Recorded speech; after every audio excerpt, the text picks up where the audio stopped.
Sudah menunjukkan pukul 2 siang.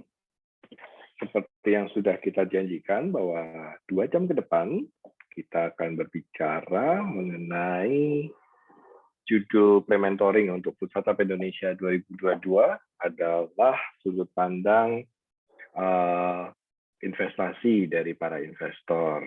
Telah hadir bersama kita Ibu Cynthia Kusuma dari Angin Angel Investment Network. Selamat siang Bu Cynthia, apa kabar? Selamat siang, kabar baik. Gimana nih kabar Pak Boni juga dan kabar teman-teman sekalian ya di sini semua Bapak Ibu? Baik semua, panas dan segala macam, tapi tidak menutup semangatnya teman-teman untuk mendengar perspektif dari investor untuk pembiayaan. Thank you so much for having us, Bu Cynthia. Terima kasih sekali lagi menjadi narasumber untuk kesekian kalinya ya untuk FSI 2022.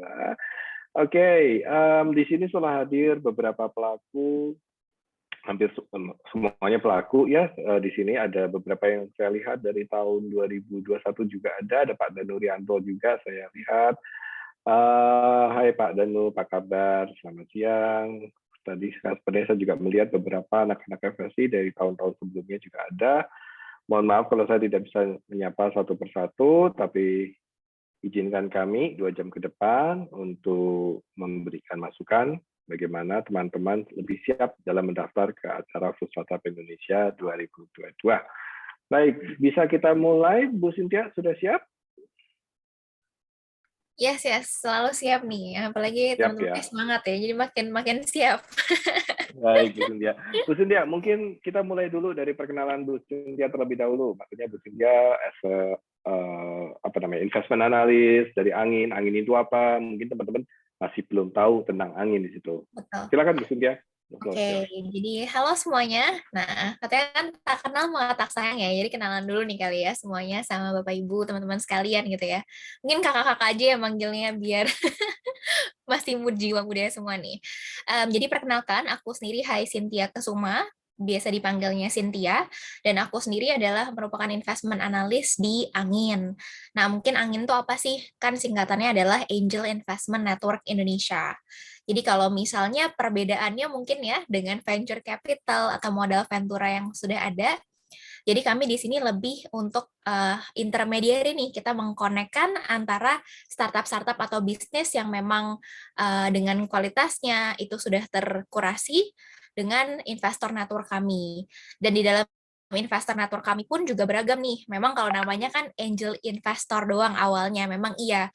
Jadi dulu awalnya di investor network kita nih mostly adalah individu individu sifatnya. Tapi sekarang juga udah mulai merambah ke institutionals. Jadi baik itu modal ventura atau venture capital, kemudian impact investor, kemudian corporate, itu juga ada di networknya Angin. Seperti itu. Kalau misalnya kegiatan aku sehari-hari pastinya berhubungan sama investment adalah ya tiap hari adalah ini nih ngecekin satu-satu screening startup-startup atau yang bisnis yang memang apply ke platformnya Angin. Lalu juga sering ngobrol, hampir tiap hari ada call satu-satu dengan founders-founders yang kami rasa cocok nih tesisnya dengan investor network kami. Kurang lebih gitu aja ya mungkin. Thank you. Bu Cynthia, kalau di Angin, contoh mungkin ya bisnis yang sudah pernah diinvest, terutama di bidang makanan gitu. Seperti apa sih kurang lebih portfolio dari Angin di situ? Mungkin bisa satu atau dua diceritakan secara garis besar saja. Oke, jadi kalau misalnya yang memang udah lama banget dan kita sangat-sangat engage, itu adalah teman-teman pasti mungkin pernah dengar nih kalau yang suka explore plant-based food, yaitu adalah Bergreens. Dari Bergreens sendiri itu memang dia adalah plant-based food chain, jadi memang dia itu bergeraknya awalnya dari offline aja, jadi mereka bangun produk-produk yang berhubungan sama plant based. Jadi misalnya burger, mereka burgernya itu nggak pakai daging daging yang asli, tapi dagingnya yang berbahan dasar itu tumbuh-tumbuhan misalnya. Tapi selain itu juga memang selain dari produknya, dari sisi supply chain-nya pun mereka udah lebih sustainable dan kemudian juga mulai meleverage teknologi-teknologi yang membuat growth mereka semakin tinggi. Jadi memang bedanya dengan F&B play pada umumnya memang mereka dari sisi growth-nya sendiri, dari sisi mindset-nya memang udah berbeda lah istilahnya. Jadi memang kita udah lama engage juga dengan founders-nya, dan kurang lebih itu sih. Dan sekarang mereka pun udah bikin bangun yang lain ya. Mereka bikin plant-based food juga, tapi dalam bentuk consumer package food. Nah, namanya itu adalah Green Rebel. Di Green Rebel ini banyak juga nih dipasarkan ke memang distributor-distributor, kemudian retailer, segala macam, seperti bulk source, dan lain-lain. Itu. Thank you, Bu Cynthia. Jadi mungkin teman-teman yang mungkin masih asing dengan nama Bird Greens.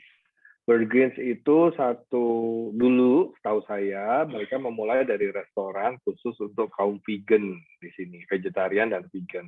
Jadi mereka produksi burger, produksi makanan-makanan yang tidak menggunakan bahan baku dari hewani, jadi murni nabati semua di situ. Nah, perjalanannya mereka semakin besar, mereka konsisten bergerak di bidang plant-based, kalau kita bilang plant-based ya, karena berbahan dasar nabati. Akhirnya mereka di tahun 2020 ya, kalau nggak salah Bu Cynthia ya, investment round-nya ya. 2020 atau 2021? Saya lupa waktu itu. Apa? 2020 kan COVID ya, jadi mereka sempat udah mulai masuk ke online juga tuh.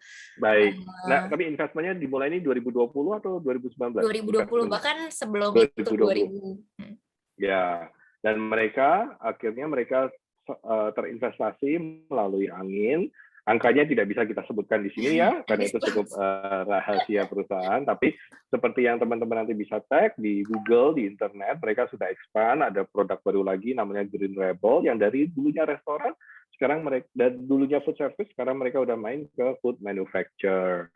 Jadi mereka punya produk-produk yang didistribusikan by retail oleh mereka sendiri dengan dua merek yang berbeda, Bird Greens food service, Green Rebel untuk food manufacture.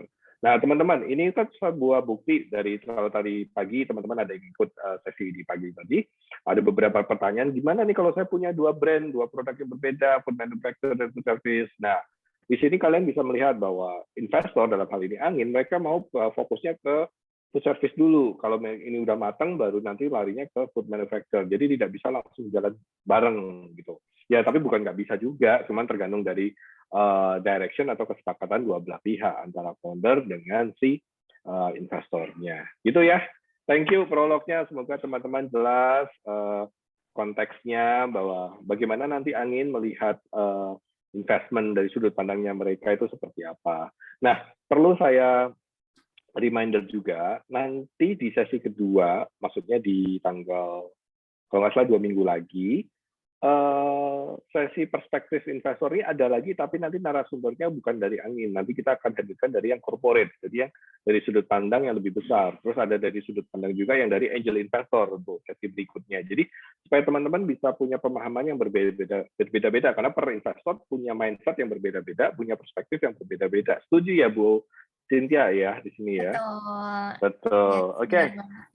Ada 5 pertanyaan yang akan saya ajukan ke Bu Cynthia, 5 topik kurang lebih, mohon dijawab dengan santai dan jelas gitu supaya teman-teman punya pandangan yang lebih baik terhadap investment itu seperti apa. Baik, nomor 1 Bu Cynthia, saya mau bertanya bagaimana investor menilai sebuah kategori bisnis layak untuk diinvestasi. Jadi kita lihat dari bagaimana investor menilai sebuah kategori bisnis layak untuk diinvestasi. Monggo. Oke. Mungkin nanti diskusi aja nih ya teman-teman. Mungkin nanti kalau sekalian ada tiba-tiba ada pertanyaan bisa langsung tulis di kolom chat. Mungkin nanti aku bisa sekalian jawab along the discussion. Ketika kita ngomongin definisi layak gitu kan, ini kan definisi layak semua orang tentunya beda-beda nih ya. Mungkin kalau aku sendiri, aku akan mulai dari pertama ya, orientasi investor tersebut. Kita lagi ngobrol sama investor yang mana nih? Kebetulan kan kalau Angin itu bisa dibilangnya investor network yang isinya macam-macam. Nah, jadi kita lumayan merepresentasikan banyak profil-profil investor yang berbeda-berbeda nih. Nah, cuman kalau misalnya aku kategorisasikan, diferensiasikan tipe-tipe investor, itu kurang lebih ada 3 nih. orientasinya pertama yang impact first. Jadi artinya investor-investor ini tuh mengedepankan nilai sustainability apa sih atau impact apa sih yang mau diberikan baik kepada lingkungan ataupun secara sosial. Nah, jadi kalau misalnya teman-teman ketemu sama yang impact first investor ini, tentunya kan memang disesuaikan lagi nih dengan agenda yang udah ditentukan. Apakah impact yang dia fokusin mungkin paling gampang ya, paling sekarang banyak itu yang ke gender lens investment. Jadi artinya bisnisnya itu entah dipimpin oleh wanita, woman led, atau kemudian shareholdersnya woman, atau mungkin dari sisi value chain-nya. Misalnya kalau dalam kitchen-nya nih, yang masak itu chef-nya itu mayoritas wanita. Atau mungkin target pasarnya itu untuk ibu hamil misalnya. Nah, itu adalah udah termasuk bisnis-bisnis yang berhubungan sama gender lens. Tapi mungkin ada juga investor yang nggak terlalu melihat gender lens, tapi mereka fokus ke sektornya. Oh, ada nggak ya tipe-tipe food business yang bekerja langsung dengan petani? Cuman kan ketika kita berbicara petani, luas lagi nih ya. Petaninya ada yang corporate farmers ataupun yang smallholders. Nah, kalau yang masuk impact itu biasanya yang langsung kerja sama nih sama smallholder farmers. Nah, itu kalau misalnya orientasinya impact tadi.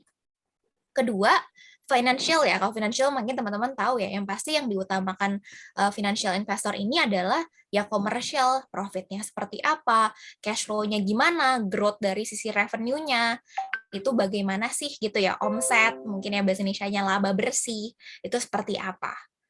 Atau yang campur, yang balance tengah-tengahnya. Ini yang aku lihat itu cukup banyak di angin pun juga semakin banyak, di luar dari network angin pun juga makin banyak nih.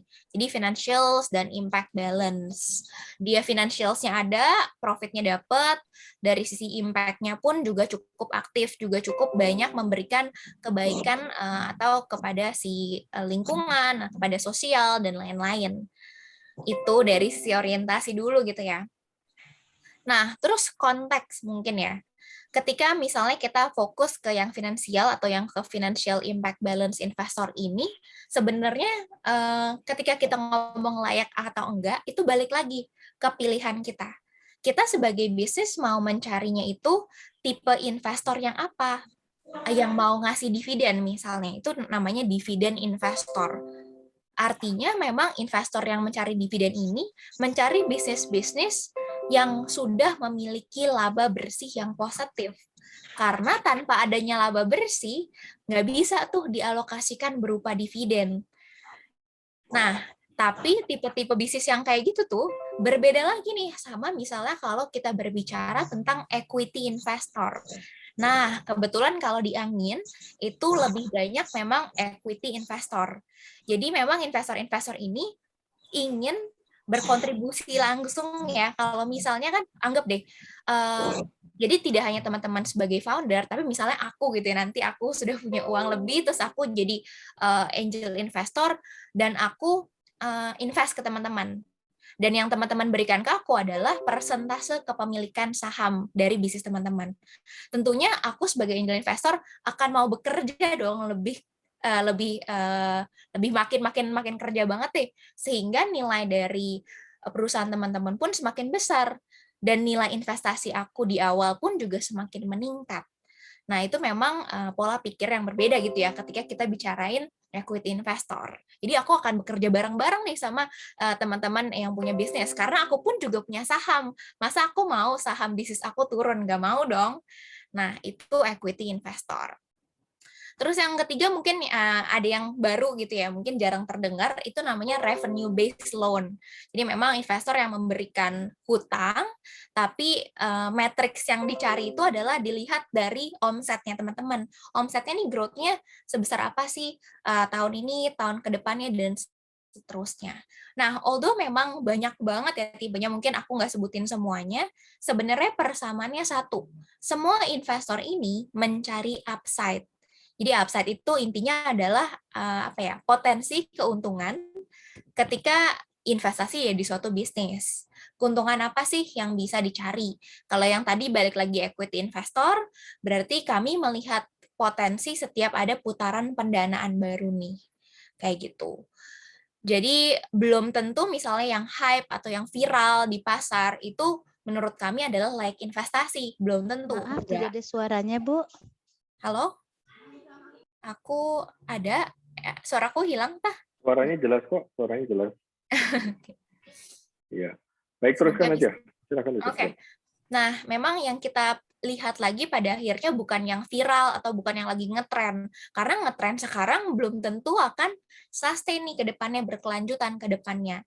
Jadi memang ketika kita lihat untuk equity investor ini, kita mencari industri-industri atau kategori bisnis yang sudah memiliki validasi. Nah, misalnya kalau kita udah lihat ya sekarang yang udah memiliki validasi udah banyak banget ya. Salah satunya selain dengan validasi ada inovasi, itu contohnya yang tadi di bagian future food ya. Salah satunya adalah plant-based food tadi, alternatif protein untuk manusia. Jadi bisa ada plant-based food. Kalau di luar negeri mungkinnya di Singapura, teman-teman aktif melakukan riset, ada juga yang nggak pakai plant, tapi pakainya sel. Jadi dari sel tertentu, nah mereka ambil. Kalau di Singapura teman-teman pernah dengar namanya shock meats. Dia buat udang, udangnya itu terbuat dari sel. Nah, jadi memang bukan udang asli, tapi bentuknya, teksturnya itu udah mirip banget nih sama udang yang asli, udang dagingnya asli gitu. Dan mungkin ada beberapa industri-industri.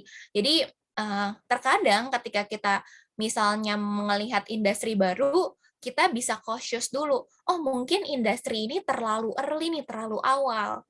Minusnya apa kalau kita lihat industrinya terlalu awal? Mahal di bagian edukasinya.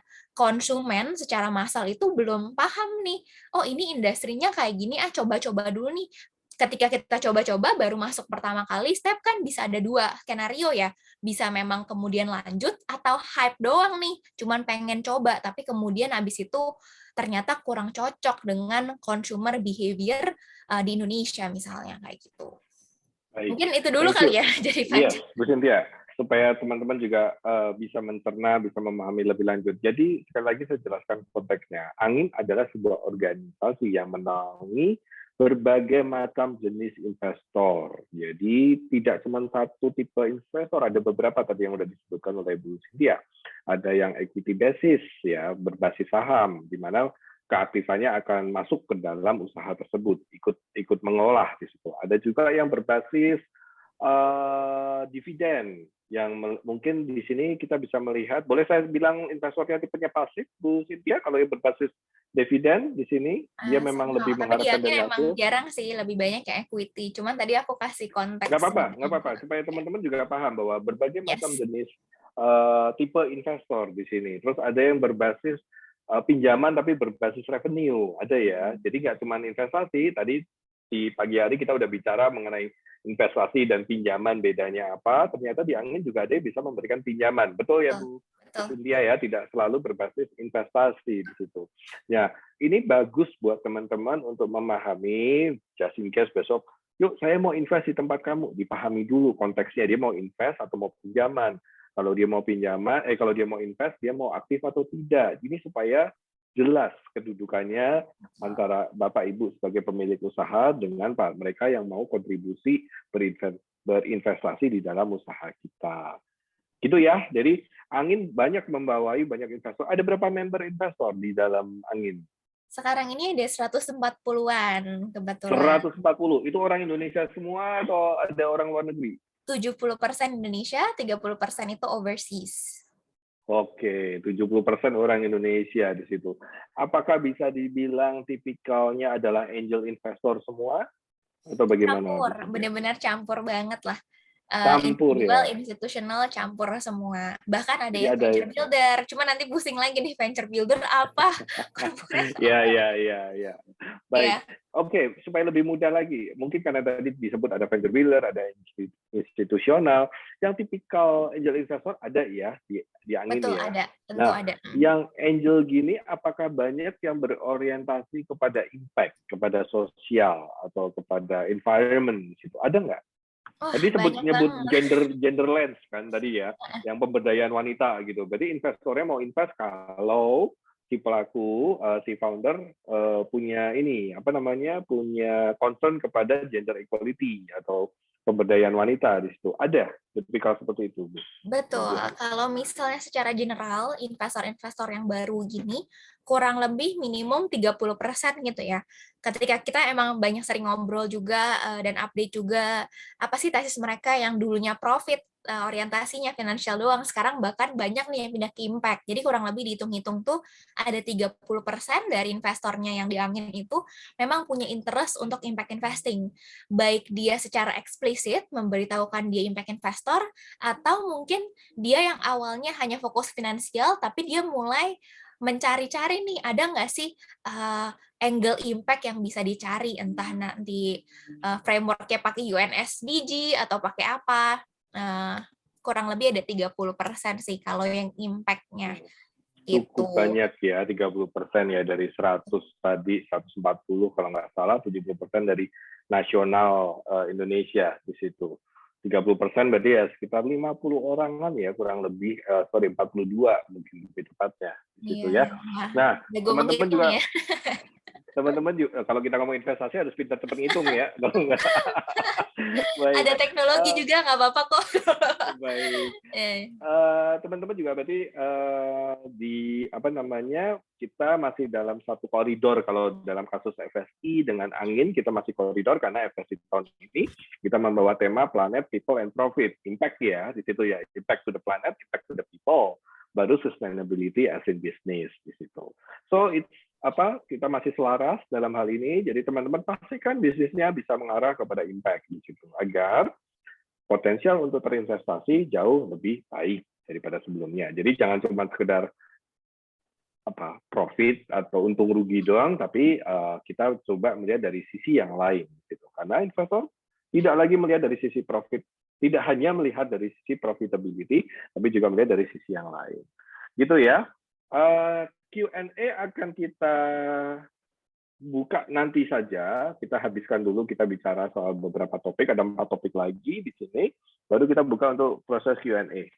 Baik, nomor 2 Bu Cynthia, bagaimana investor atau dalam hal ini angin ya, karena banyak sekali membawai banyak investor di dalamnya, melihat sebuah bisnis model mempunyai peluang bisnis dan layak untuk diinvestasi. Bisnis model mempunyai peluang bisnis dan layak untuk diinvestasi di situ. Oke, susah Monggo, ya. silakan. Susah nih mikir. Nanti tambah susah lagi, 3 lagi tambah susah lagi. Aduh, bahaya nih. Baik. Ketika ngomong bisnis model ya, luas banget kan bisnis model. Teman-teman mau lihat bisnis model itu dari target marketnya.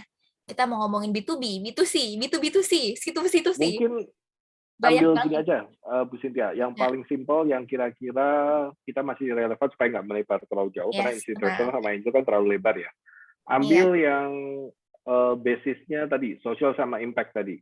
Oke. Nah, kalau impact itu mereka carinya bisnis model. Mungkin aku baginya dari value chain-nya aja ya. Upstream, misalnya produksi gitu ya. Terus processing yang tengah-tengah, terus downstream. Sama atau lagi mungkin enabler ya sekarang yang kayak gitu ya mungkin ya lebih gampang. Jadi kalau misal business model, mungkin kalau kita lihat dari upstream dulu ya, yang berhubungan sama produksi nih. Apa sih misalnya business model yang menarik gitu ya? Macam-macam sih sebenarnya. Ada yang sifatnya itu science banget, ada juga yang teknologi driven gitu ya. Nah, kalau misalnya kita ngomongin dari sisi produksi, kita sebenarnya bisa ngomong contohnya paling gampang adalah yang farm to table. Tapi kita ngomongin di sisi farmnya nih. Misalnya kita berbicara tentang vertical farming. Banyak banget aku lihat sekarang, kemarin aku lihat beberapa pitch deck yang masuk ke angin. Jadi dia itu sebenarnya jualan restoran biasa. Tapi uniknya ternyata di upstream, di produksinya, dia bikin sendiri nih, ada farm kecil. Vertical farming. Ada vertical farming. Jadi kalau vertical farming bedanya sama horizontal, kalau vertical itu kan ke atas ya. Jadi bisa di tempat yang sempit. Ini cocok untuk teman-teman yang tinggalnya di urban. Kalau misalnya horizontal, di kota besar ya, di urban. Nah, kalau misalnya horizontal kan memang butuh lahan yang lebih luas lagi dan segala macam. Kayak gitu-gitu. Itu satu yang mungkin bisa teman-teman explore juga. Nah, kalau yang kayak gitu-gitu tuh biasa vertical farming. Mereka itu menggunakan IoT sekarang. IoT itu istilahnya Internet of Internet of Things Things, ya. Jadi misalnya yang otomisasi. paling gampang Internet of Things tuh contohnya apa? Banyak yang ngerasa, IoT keren banget, orang-orang nggak pernah pakai. Actually, salah satu aplikasi IoT itu adalah handphone kita, teman-teman. Smartphone tepatnya, bukan handphone yang jadul, tapi yang smartphone. Selama dia bisa mengkontrol jarak jauh, misalnya dari handphone kalian nih, bisa mencet AC, remote AC ya, pendingin, nah itu juga salah satu teknologi IoT. Jadi dia bisa mengontrol satu barang lain jarak jauh. Nah, itu teknologinya kayak gitu. Nah, itu ada di vertical farming misalnya. Kemudian yang lain, alternatif feed gitu ya. Jadi kita misalnya bicara sekarang mungkin kalau teman-teman tahu protein segala macam, mereka itu udah mulai masuk ke black soldier fly segala macam. Terus ada carbon trading juga, ada food waste. Jadi di upstream juga macam-macam. Sebenarnya balik lagi ke concern apa aja sih yang paling besar di Indonesia atau resources apa sih yang paling besar di Indonesia. Ketika kita ngomong food waste, Indonesia itu salah satu pengkontribusi food waste terbesar, kedua terbesar lah, hampir di Asia. Kalau teman-teman tahu ada datanya, nanti teman-teman cari, aku lupa persentasenya berapa. Maksudnya aku ngeliat decknya startup gitu ya, jadi nyantol. Nah, jadi dengan concern masalah yang gede itu kan urgent ya. Sayang banget misalnya food waste itu dibuang segala macam. Akhirnya dari food waste tersebut ternyata bisa dikelola nih jadi suatu. Jadi bisnis model baru, yaitu yang nama kerennya circular economy. Ribet kan, tapi istilahnya itu dia itu reuse sesuatu yang udah kepake bisa digunakan lagi. Reuse. Istilahnya reuse lah, reuse sesuatu yang udah terbuang sehingga dia bisa jadi valuable lagi. Itu namanya circular. Nah, kemudian yang kedua masuk ke processing sama downstream yang langsung kita satuin aja. Mungkin di sini teman-teman ada nggak yang manufaktur suatu produk misalnya. Paling gampang pasta deh ya, manufaktur pasta. Nah, mungkin dulu mesin pengelola pasta itu gede, makan kos, harus dinyalain terus segala macam. Tapi semakin ke sini gitu ya, banyak inovasi-inovasi yang membuat mesin pengelola pastanya mungkin jadi lebih ringan, lebih murah, sehingga seafood manufacturer ini pun juga lebih hemat dari sisi cost segala macam. Akhirnya mungkin yang penemu hardware tersebut bisa jualan nih, entah hardware-nya di rental, atau kemudian hardware-nya dibundle dengan software, jadi subscription. Itu juga bisnis model yang bisa dieksplor. Kalau yang biasa mungkin ya, yang kita udah sering dengar, yang seperti Green Rebel tadi kan, Consumer Packaged Food, CPG. Atau kita bisa kombinasi ini sama yang versi online, misalnya QSR, Quick Service Restoran gitu ya. Kalau teman-teman tahu, kalau Green Rebel, Evergreens, dia tuh ada punya Max Pizza, sekarang dia develop Max Pizza. Nah, itu salah satu bentuk QSR yang mereka develop.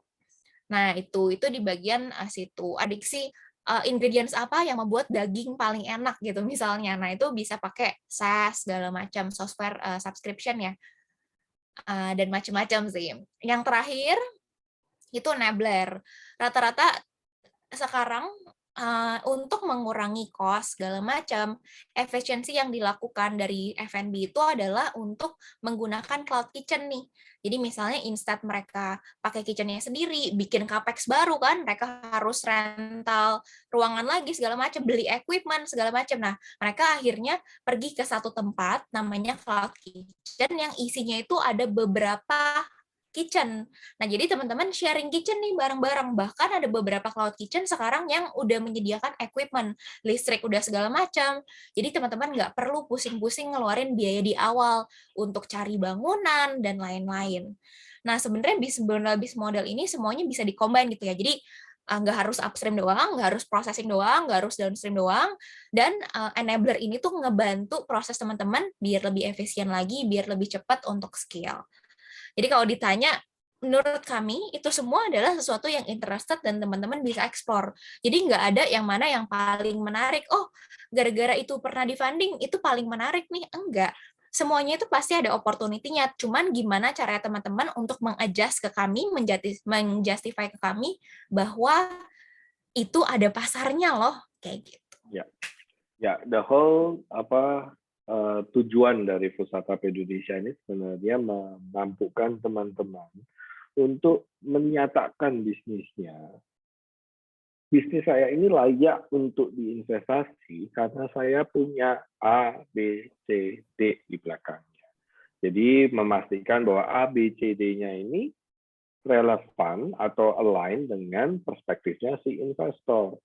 Tadi barusan disampaikan dari sisi enabler, di mana bisnis kalau yang melibatkan cloud kitchen di situ, itu lebih ada perspektif dari investor yang tertarik di situ, karena dia tidak lagi menggunakan brick and mortar. Brick and mortar berarti dia harus bangun cabang-cabang, ya harus beli tanah, akuisisi tanah, sewa ruko, di mana itu menjadi high capital yang cukup besar dalam investasinya. Padahal ujung-ujungnya sama-sama menghasilkan sekian X rupiah gitu. Nah, investor akan melihat mereka yang bisa mengolah hambatan. Daripada saya invest di berbagai macam tempat sewa, bangun lagi, kenapa enggak sewa cloud kitchen yang sebenarnya ujung-ujungnya X rupiahnya juga sama nih, in the end of the day di situ. Nah, teman-teman harus pintar menyelaraskan tadi perspektifnya investor terhadap bisnisnya teman-teman. Gitu ya, semoga paham dari konteks pertanyaan nomor 2. Jadi tidak ada majority, tidak ada bisnis model yang menjadi dominan gitu, yang diminati oleh investor, tidak, karena semua pasti punya perspektif sendiri-sendiri, punya appetite, kebutuhan sendiri-sendiri juga. Baik, kita langsung pertanyaan nomor 3. Cepat kok Bu Cynthia, santai aja. Bagaimana investor, bagaimana Angin melihat produk atau jasa pada bisnis model produknya, kita ngomong bisa ditingkatkan lebih lanjut. Misalnya tadi you brought up a very good point. Angin baru saja invest kepada Burgreens tahun 2020, di mana Burgreens itu produknya adalah plant-based berbasis nabati. Nah, padahal kalau kita lihat dari market nih, Bu Cynthia, plant-based atau yang punya preferensi mengkonsumsi plant-based itu kan nggak besar ya di compare sama keseluruhan market di Indonesia di situ. Kenapa masih ada investor, bukan masih ada ya, kenapa ada investor yang berani nih, sementara marketnya belum ada. Boleh di-share sedikit dari sisi produk yang bukan majority, bukan ini, tapi investor mau ambil di situ. Oke. Mungkin ini balik ya ke apa sih sebenarnya matriks atau bukan matriks ya, faktor secara general yang kita lihat sebelum kita investasi ke suatu bisnis gitu ya. Jadi ketika kita investasi sekarang, kita itu nggak mikir the present-nya doang, nggak mikir sekarangnya doang, tapi kita mikir berapa 3 tahun, 5 tahun ke depan, ini akan jadi sebesar apa sih pasarnya. Mungkin kita masuknya sekarang karena kita tahu bahwa ada potensi di pasar tersebut yang bisa membuat pasar tersebut itu grow 5, 10, 20, 30 kali dari hari ini. Kenapa kita bisa tahu? Saya kata dulu. Investor melihat 3, 5, sampai 10 tahun ke depan. Kurang lebih seperti itu. Yes. Jadi dia melihat potensi ke depannya, bukan apa yang ada pada saat ini. Gitu ya. Bu Cynthia, biasa tarikannya berapa tahun sih? Berapa tahun sih mereka ngelihatnya average saja? Apakah 3 tahun, 5 tahun, atau 10 tahun ke depan? Nah, ini tergantung jenis investor. Kalau VC, venture capital yang tadi aku bilang di awal, mereka itu dulu mentargetkan 10 tahun. Jadi kalau teman-teman tahu ya, 500 startups yang investasi ke Bukalapak gitu ya, dari awal sampai kemudian IPO itu udah berapa tahun. Karena mereka ngerasa, oke, gue pengen upside terus, kita chip in, kita tambah duit. Ada memang visi yang seperti itu. Tapi kalau untuk sekarang, yang aku lihat itu visi juga udah mau cepet nih. Mungkin nggak nyampe 10 tahun, mungkin 5 tahun dia udah keluar. Bisa jadi. Kalau angel investor yang sifatnya individual, mereka itu biasa lebih pendek lagi jangka waktunya. 3 tahun. 3 tahun tarikannya ya. Biasanya, kalau angel investor. Kayak gitu, karena kan akan berhubungan sama ini nih duit yang dia prepare gitu ya. Semakin besar putaran pendanaannya, saham yang dia miliki semakin kecil, semakin kecil, semakin kecil gitu ya, yang sehingga lama-lama nggak gitu signifikan. Jadi dia misalnya masuk nih di pre-seeds ya, pendanaan awal pertama, kemudian di seeds atau di pre-series A dia udah mulai keluar kayak gitu. Baik, paham. Sorry tadi saya ngangkat. Silakan dilanjut ke kasusnya Burgerins tadi ya. Tadi kenapa investor mau menginvest pada produk yang marketnya belum jadi ibaratnya di Indonesia. Silakan dilanjut. Ya, tadi berhubungan sama yang kita not looking in the present tapi looking at the future juga. Nah, jadi sekarang yang biasa kita lakukan adalah membantu memprediksi si consumer behavior kita ini shiftingnya ke arah mana.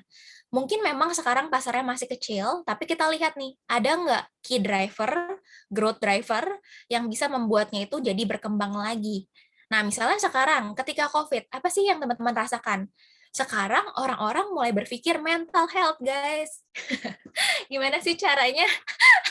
Caranya untuk kita tetap sane. Tapi at the same time, selain mental health, apa? Ada mental, ada physical health. Jadi semua orang udah mulai aware nih, conscious banget sama dirinya sendiri. Dan kita berasa, teman-teman kita berasa, parents kita, diri kita sendiri. Nah, itu semua yang kita alami adalah yang kita istilahnya agree bahwa kita semua jadi lebih aware dengan kesehatan. Dengan pola hidup yang seperti itu, dengan mindset yang seperti itu, berarti itu adalah satu faktor besar yang bisa ngedrag bahwa mulai nih ke akar-akar lain. Oh, kalau misalnya orang udah mulai berpikir ke arah sehat, apa sih yang dilakuin? Oh, diet menunya nih, makanannya akan dibenerin. Terus kedua, kita lihat ya, agenda apa sih sekarang Paris Agreement ya, kita tahu kemarin yang ngetren banget di Instagram, Twitter, segala macam. We know itu ngomongin apa? Climate.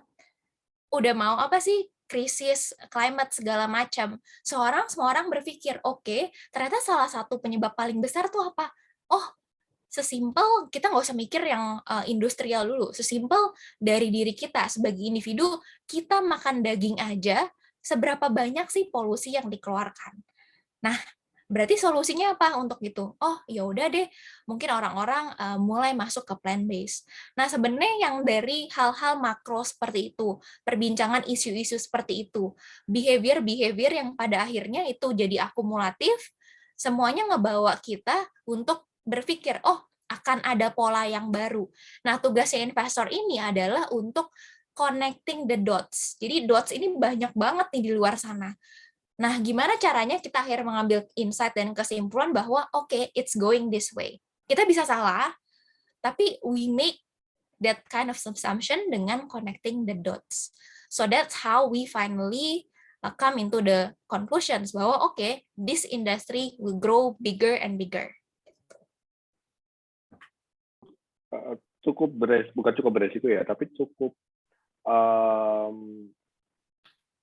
berani gitu ya kalau memang pola investor yang mau invest ke kita dalam hal ini kita ambil contoh Burgerins gitu ya, mereka melihat dalam 3 tahun lagi wah ini bakal majority nih pemainnya karena ada isu climate change yang mempengaruhi di pola konsumsi kita, respons ya, mungkin aku kita tambahin gitu ya. Yang kedua boleh, gitu ya, kepikiran jadinya. Hal lain yang sebenarnya kalau Indonesia thankfully kita agak sedikit ketinggalan dari beberapa negara yang lain. Salah satu yang membuat kita yakin juga adalah ada negara lain yang udah punya success story. Kalau misalnya nggak sukses, mungkin udah lebih dulu lah, lebih mature. Karena definisi sukses kan berbeda-beda gitu ya. Jadi sebelum plant-based itu kita lihat di sini, kita melihat ada nggak sih di luar sana gitu ya, negara-negara dengan yang penuh inovasi segala macam, paling deket Singapura. Oh ternyata di sana udah mulai booming, orang-orang udah sesuai. Atau misalnya di negara lainnya yang mirip sama Indonesia, in the other developing countries yang mungkin consumer behavior-nya bisa agak nyentuh-nyentuh, although tentunya pastinya akan berbeda. Itu sih poin validasi kedua ya. Jadi selain market, kenapa yang akhirnya kita rasa risknya besar, kita lihatnya dari yang validasi. Tapi back at the nature ketika memang kita investasi. Investasi, kalau teman-teman investasi saham, itu kan memang udah ke perusahaan-perusahaan yang selama ini bertahun-tahun ada gitu ya, kayak misalnya batu bara, orang udah beratus-ratus tahun dari dulu tuh emang udah ada. So memang itu istilahnya investasi yang lebih safe. bisa dibilang kayak gitu. Sedangkan kalau kita melihat industri yang lagi kita bicarakan pada hari ini, VC, angel investor, kita investasinya ke early stage business yang mereka baru mulai, yang mereka baru memvisioner bahwa oh ada industri ini loh, industri yang baru. It's just like a baby gitu. Jadi ya tentunya kalau kita baru bawa di bayi baru gitu ya perjalanannya panjang. Thank you. Semoga bisa dipahami oleh teman-teman di sini ya. Kita sebelum masuk ke dua topik terakhir, dua poin terakhir, kita mungkin masuk ke satu Q&A. Ini ada pertanyaan menarik dari Meraki Cipta Rasa, Ibu Santi Hakim. Investor melihat 3, 5, hingga 10 tahun ke depan. Di pitch deck, investasi yang kita ajukan sampai jangka pendek, menengah, atau panjang. Dan di pitch deck, berarti kita boleh mengajukan perkembangan bisnis sejauh mungkin ya. Misalnya saat ini saya hanya manufacture, kedepannya akan membuat bisnis service. Bisa jadi investor lebih melirik ke servisnya dulu. Silakan dijawab dulu, Bu Cynthia. Nanti saya juga mau jawab yang di sini. Monggo, silakan. Interesting sih ini actually. Kalau teman-teman tahu ya di bagian beberapa bagian yang lumayan penting gitu ya di bagian pitch deck. Mungkin pendapat orang akan nanti berbeda-beda gitu ya. Tapi paling aku lihat itu adalah visi dan roadmap. Salah berapanya itu kan misalnya ada 5 faktor, ini salah 2-nya gitu ya dari 5 misalnya. Nah, visi dan roadmap pun akan berbeda. Visi kita bisa ngomongin visi itu bisa 10, 20, 30 tahun dari sekarang. Itu visi. Jadi sebenarnya ketika teman-teman ngomong 10 tahun dari sekarang, it's on your vision. Tapi kalau misalnya untuk rencana 3 tahun, 2 tahun, setahun dari sekarang, kita taruhnya di roadmap, teman-teman. Nah, kadang aku baca orang pitch deck, wah dia udah rencananya sampai 10 tahun, tapi malah jadi lupa. Sebenarnya yang akan membawa kita sukses mencapai visi kita itu adalah yang kita lakukan 1, 2, 3 sekarang. Gimana yang 3 tahun plan itu kemudian bisa kita tweak, dan kita bisa jadikan basis untuk membuat kita mengachieve kita punya visi 10 tahun ke depan. Jadi memang 2 hal itu pasti harus ada di pitch deck. Mungkin kita nggak ngomong secara eksplisit, visi itu yang 10 tahun dari sekarang, tapi we know. Kita selalu mikir, kita selalu nanya ketika kita investasi, end game kalian apa? Kalau mereka nggak bisa jawab, well, kita jadi bertanya-tanya nih, apakah ini bisnis cuma mau stuck di sini aja? Apakah bisnis ini hanya sekedar survival aja dan tidak mau growing? Seperti itu mungkin ya. Mungkin nanti dari pembangunan ya. Ya, saya mau menambahkan sedikit dari jawaban Bu Cynthia. Tadi kalau ditanya dari Meraki Cipta Rasa, Bu Santi, apakah misalnya Bu Santi tadi mengajukan food manufacturer dan baru food service, bisa jadi investor melirik servisnya dulu? Sangat bisa terjadi, Ibu Santi. Bisa jadi investor tadi sudah punya perspektif, karena dia punya pengalaman, karena mungkin dia punya network, dia udah punya strategic partnership, dia akan melihat potensinya ada di service dulu. Bisa tidak menutup kemungkinan dia akan bilang pada saat mentoring, Ibu, saya mau invest kalau Ibu ke service dulu, hold yang food manufacturer. Sangat bisa terjadi di situ. Ya, jadi ini sangat-sangat fluid, dan sekali lagi pembicaraan mengenai kesepakatan bisnis memang kembali lagi kepada dua belah pihak. Kalau misalnya tadi si investor challenge Ibu service dulu deh, saya baru mau invest misalnya. Kalau Bu Santi nggak berani atau tidak mau menjawab, ya jangan. Tapi kalau berani, ya dirubah bisnisnya berarti, atau roadmap-nya, atau end game-nya. Gitu. Ya, kurang lebih gitu ya teman-teman, supaya paham bahwa banyak hal yang harus dipahami dari konteks makhluk yang namanya investor tadi di situ. Tidak lagi menjadi sulit sebenarnya mendapatkan pendanaan, tapi memahami itu hampir sama sulitnya kalau kita memilih pasangan hidup lah, kurang lebih seperti itu konsep analoginya. Baik, oke, kita lanjut lagi ke poin berikutnya ya, Bu Cynthia, poin keempat, sebentar lagi poin 5, baru kita buka Q&A. Sebentar, kok hilang? Oke, Bu Cynthia. Bagaimana Angin melihat founder sebagai tokoh kunci dalam investasi? Apakah ini menjadi poin paling, let's say kriterianya mungkin banyak lah. Ya, founder ini sebagai salah satu kunci nggak? Yes or no go-nya sebuah investment. Kalau iya, kenapa? Kalau tidak, kenapa? Oke. Kalau aku bulat iya. Sangat penting, dan mungkin ada tambahan sangat penting, terutama untuk bisnis-bisnis yang mereka memang di early stage. Sangat penting banget. Kenapa? Karena yang tadi aku balik bilang ya, perjalanan masih panjang. 7, 5, 10 tahun dari sekarang gitu ya. Kalau misalnya foundersnya sekali gagal mundur, gimana investornya kan? Bahaya banget. Jadi memang penting banget nih presensi dari founder ini dan komitmen mereka. Hal-hal yang kayak gini itu kita bisa lihat dari banyak macam komitmen. Kita mungkin bisa sering ngelihat dari, oh, apakah si founder ini udah punya past startup experience. Gagal nggak apa-apa, teman-teman. Yang penting ada pembelajarannya. Oh, dulu saya pernah bikin bisnis gini dan kemudian gagal. Tapi saya sudah mempelajarinya nih. Kegagalan saya ini adalah ABC. Oleh karena itu, sekarang saya bikin bisnis yang baru sekarang, saya itu mengadopsi ABC. Nah, hal-hal seperti itu. Tapi mungkin banyak teman-teman yang mungkin masih fresh grad, atau mungkin yang pertama kali ya, first time founder, jadi belum pernah ada startup experience sama sekali. Nggak apa-apa. Komitmen tersebut bisa dilihat dari banyak macam hal. Sesimpel kayak gini, kita minta data teman-teman investor. Abis call pertama dengan kami minta, boleh nggak ya kita mintain financial projection-nya.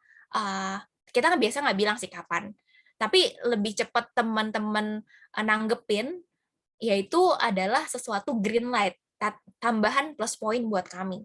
Kalau misalnya kalian ditanya, financial projection-nya mana tuh sebulan lagi baru jawab, itu udah red flags bagi kami, pengurangan poin. Berarti ini investornya kurang gercep nih, apa mereka belum mengerti segala macam, hal-hal kayak gitu. Tapi sebenarnya ada disclaimer juga, nggak ngerti sekarang semua nggak apa-apa. Kan memang ada banyak banget yang tadi memang kita diskusin yang harus dimengerti. Tapi setidaknya kita tahu, kita ngelihat bahwa teman-teman punya effort segala macam.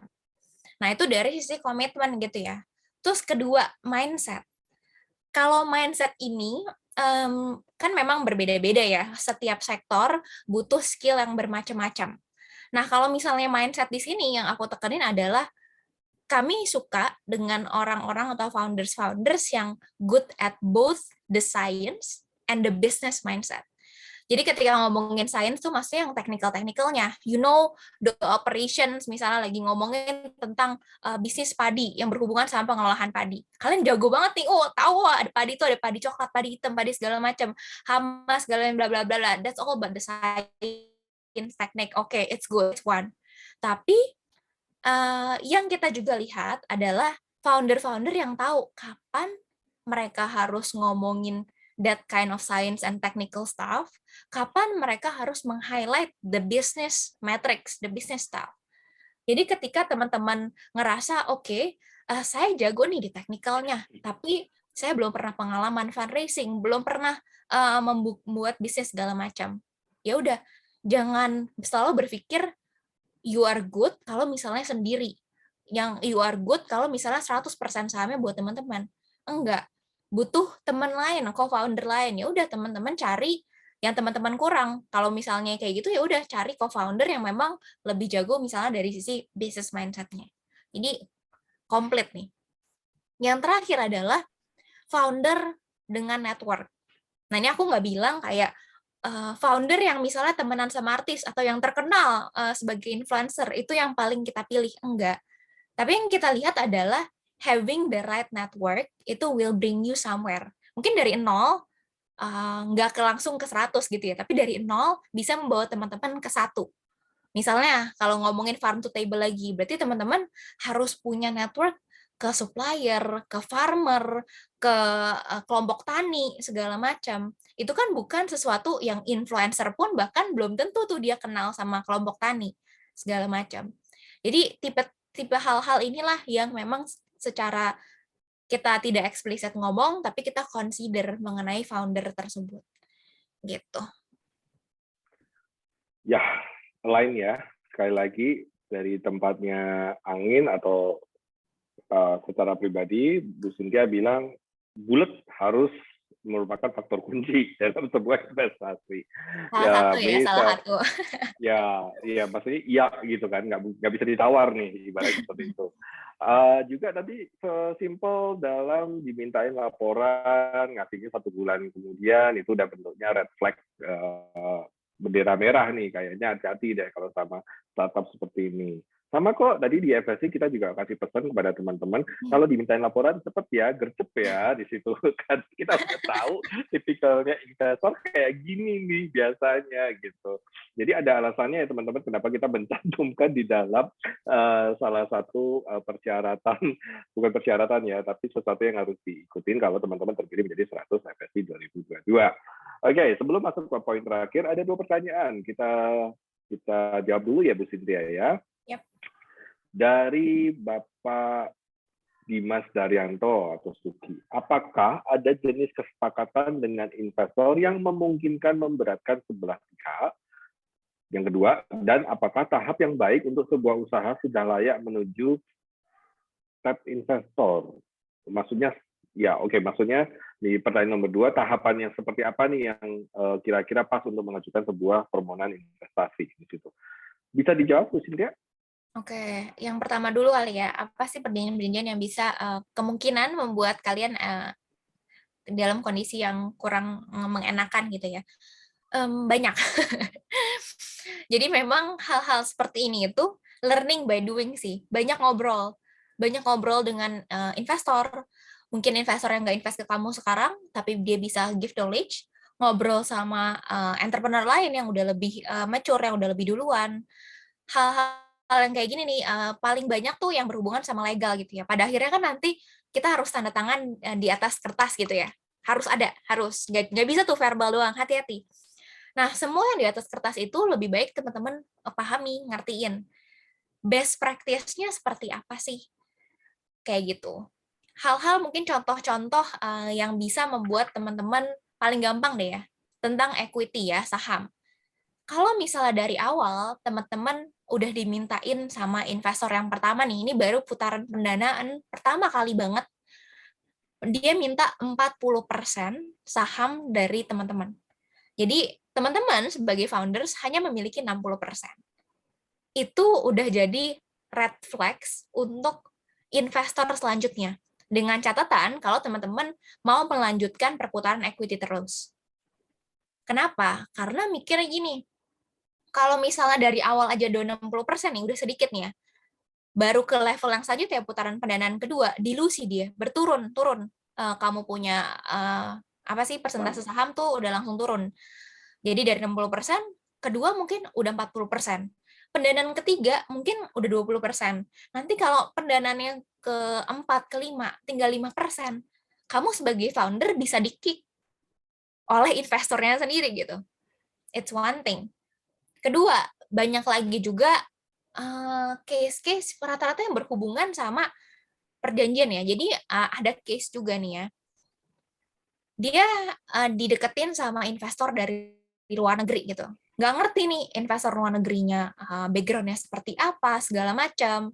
Tapi iming-imingnya mau langsung ditransfer segala macam. Udah tanda tangan, investornya kabur. Hal-hal yang kayak gitu. Jadi memang butuh banyak banget sih ya consideration. Jadi aku nggak bisa sebutin juga sih satu-satu. Tapi rata-rata yang pasti yang berhubungan sama kepemilikan dari bisnis teman-teman. Makanya kadang-kadang ada pros and cons ketika kita raising equity versus debts. Kenapa banyak perusahaan yang udah lebih mature pada akhirnya mereka ambilnya hutang? Karena misalnya mungkin mereka nggak terlalu mau mengundang external parties nih, nggak mau terlalu banyak mengundang pihak luar gitu ya, untuk ikut campur di dalam proses pengambilan decision bisnis. Bisa jadi segala macam. Nah, hal-hal kayak gitu balik lagi ke teman-teman. Teman-teman nyaman nggak? Dan teman-teman harus make sure bahwa semua investor yang masuk adalah yang strategik, yang satu visi dengan teman-teman semua.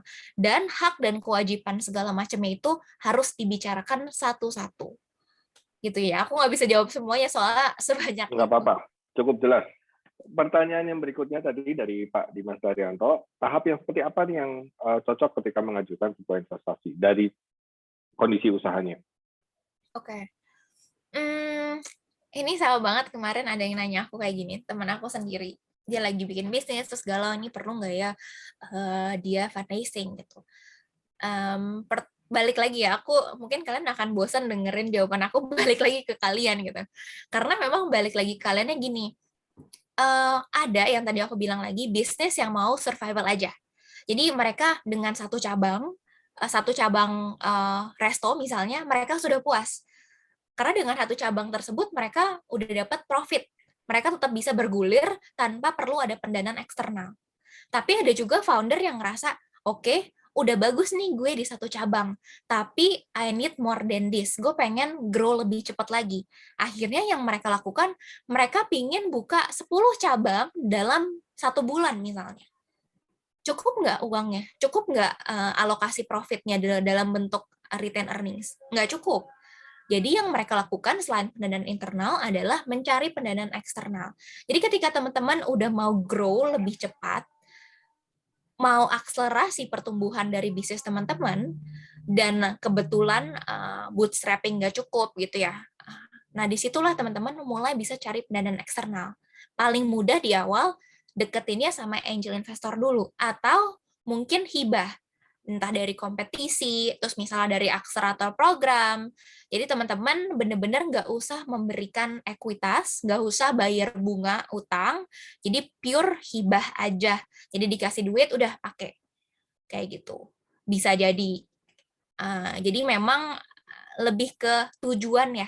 Jadi penting banget nih untuk semua bisnis, teman-teman adalah pertama pikirin dulu tujuannya mau kemana. Tujuan yang tadi, tujuan gede visinya itu harus di breakdown lagi tadi. Breakdownnya dalam bentuk matriks tadi. Oh, pengen buka cabang segini, pengen besarkan tim sebesar ini. Nah, nanti kan ketemu kan, oke, ternyata gue butuh dana sekian, sekian, sekian, sekian. Oh, pas di-compare dengan internal nggak cukup. Oke, butuh eksternal, nah disitulah teman-teman butuh funding, gitu. Thank you Bu Cynthia. Saya akan jawab satu pertanyaan, kemudian saya akan bahas sama Bu Cynthia satu diskusi, kemudian kita akan habiskan dengan proses Q&A. Karena pertanyaan-pertanyaan yang terakhir kayaknya bergerak di sisi evaluasi, di mana itu topik terakhir kita di sini ya. Bu Cynthia ada yang menanyakan mengenai lebih ke, kalau saya lihat dari pertanyaannya lebih ke financing di sini. Cuman saya ingin tanya juga dari PT Gloria Nusantara Global.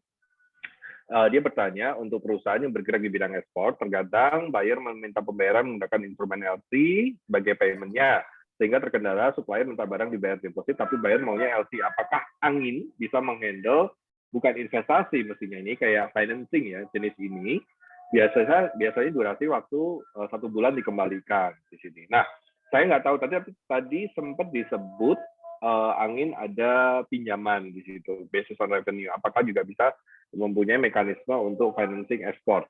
Cuman sebelum Angin menjawab kepada PT Gloria Nusantara, sebenarnya di ekosistem FSI yang lain seperti financing P2P lending, biasanya ada mekanisme invoice financing seperti ini. Misalnya kayak dari Coinworks atau beberapa, atau Modal Rakyat atau beberapa startup fintech lainnya itu punya mekanisme ini. Jadi tidak harus lewat bank di situ. Tergantung berapa besar sizes yang dibutuhkan. Biasa rata-rata kalau fintech di angka 2 sampai 2,5 M tiket size-nya. Tapi kembali lagi tergantung dari kebutuhannya ya. Silakan dijawab Bu Cynthia dari sisi. Jadi kalau misalnya tadi ya, yang kebetulan memang jatuhnya project financing gitu ya, atau PO financing atau invoice financing. Kebetulan Angin sih memang belum bisa mengcater hal tersebut sih. Tapi memang benar tadi yang kata Pak Boni bilang, memang ada alternatifnya nih. Alternatifnya tadi, jadi bisa ke yang Coinworks tadi dan lain-lain. Jadi kalau yang revenue based debt tadi atau revenue based loan memang sifatnya berbeda dengan project financing. Gitu sih ya mungkin ya. Sebenarnya ada, cuman kalau yang kebetulan di Angin ini tuh dia nyarinya yang agrikultur, yang benar-benar agrikultur dan punya inovasi. Jadi kalau yang khusus di F&B dan sifatnya kayak gitu belum ada. Gitu. Thank you, semoga jelas kepada teman-teman, tapi bukan berarti tidak ada solusi. Baik, topik diskusi terakhir, habis itu kita lanjut kepada teman-teman punya Q&A. Bagaimana investor atau angin melakukan sebuah valuasi? Key factors apa saja yang dibutuhkan? Bagaimana secara singkat aja, I know valuasi banyak cara ngitungnya dan beberapa juga tadi udah ada yang nanya juga bagaimana cara menghitungkan, tapi mungkin bisa dijelaskan kalau angin gimana sih valuasi yang sesederhana mungkin gitu. Thank you. Mungkin kita juga teman-teman mikirnya rumit banget nih valuasi startup sama kayak valuasi perusahaan terbuka, misalnya perusahaan yang lebih mature. Sebenarnya balik lagi ya, konteks valuasi ini kan besar, tapi aku ngomonginnya mungkin dengan equity atau feature equity gitu ya, yang berhubungan sama convertible notes, CN. Nanti mungkin kalau teman-teman belum tahu CN apa, nanti kita bisa bahas juga di Q&A. Kita udah nggak ngelihat yang kayak DCF gitu, misalnya discounted cash flow, kalau teman-teman tahu, asset based valuation segala macam teman-teman tahu, itu enggak. Pertama, itu kompleks. Kedua, itu nggak relevan dengan startup-startup yang too early, yang masih early. Jadi sebenarnya kalau misalnya evaluasi yang perlu teman-teman consider adalah, pertama, berapa sih pendanaan yang teman-teman butuhkan.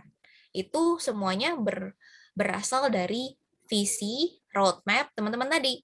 Oke, visinya gini, roadmap-nya 2 tahun kayak gini, berarti butuh tim berapa? Butuh buka branch berapa? Butuh equipment supplies berapa? Butuh capex berapa? Itu dapat ya. Oke, pendanaannya butuh segini nih. Nah, kedua adalah berapa sih persentase saham yang mau diberikan untuk si investor. Nah, yang tadi aku bilang, kalau memang plannya teman-teman, strategi financing teman-teman adalah yang equity, berarti kan putaran pendanaannya bisa banyak nih, bisa 5 kali, misalnya pre-seed, seed, pre-series A, series B, series C, and so on. Panjang. Biar misalnya saham dari founders tetap cukup signifikan, bahkan di stage yang terakhir, itu di awal teman-teman berarti harus pikirin, kalau di awal mungkin maksimum untuk pre-seed pendanaan pertama itu 10-15% aja. Terus masuk yang kedua, teman-teman mau give up berapa persen lagi? Sekian, sekian, sekian.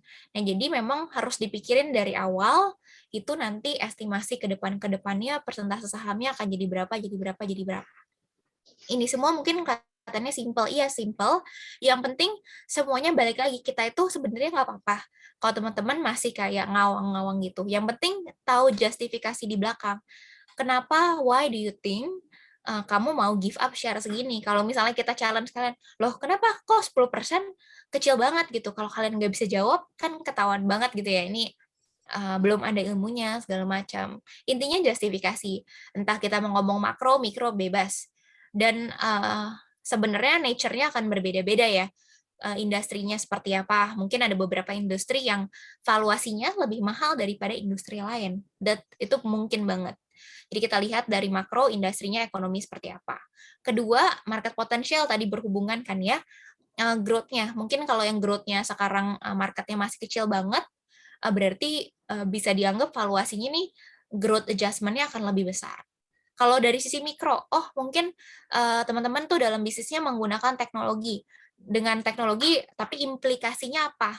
Impact-nya apa? Nggak hanya mungkin teman-teman justru tuh jangan jual teknologinya, jualnya tuh adalah hasil dari teknologi itu. Misalnya teman-teman pakai IoT, jualnya apa? Efisiensi dari IoT tersebut mengurangi cost kami sebesar 20% loh, versus perusahaan lain yang nggak menggunakan IoT sekian.